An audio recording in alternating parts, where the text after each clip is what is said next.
you think of in BC, you have to have flushable toilets on a construction site now. Flushable toilets, like what's the cost of that? I'll tell you what I think they should be, even though I don't believe they're going to happen. So it's really simple. We have a cost problem. So let's look at where the costs come from. Well, we have two building codes in this country. You have a federal one and provincial ones. They got to go look at the codes. And if you look at all the fluff that's in there, we're trying to solve every problem under the sun with the building code, right? So, we've got these things that can have 100-year events and they'll be left standing. And, some of that's great. We need that for safety. Some of it's fluff. I remember working at Polygon in the late 2000s and we did a concrete tower. I think we built it for $150 a foot. That same thing today is $500 a foot. How does that happen? And it's all these extra costs. I mean, the funniest one I think is, you think of in BC, you have to have flushable toilets on a construction site now. Flushable toilets, like what's the cost of that? Really? Oh, there's ridiculous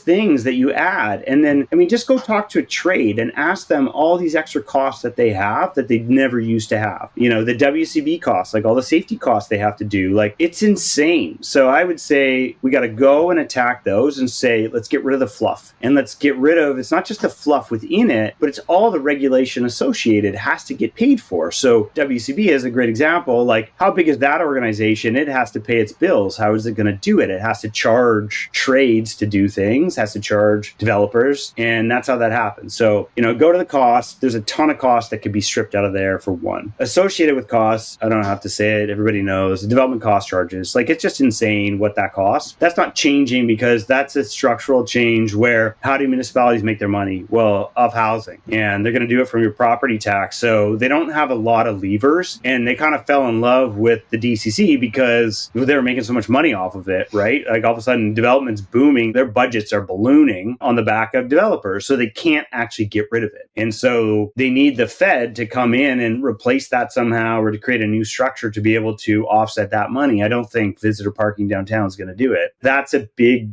challenge. And I think why we've seen them, they just haven't touched it, right? They just can't do it. So that would be a huge one that would relieve some pressure. Rates for sure is going to help. Rates coming down is helping. We're seeing a little bit of help on that level. But again, it's 1,000 cuts. So they needed to do it all. And now that they haven't, these little gestures here and there just aren't enough. Like we need to cut way more out of it.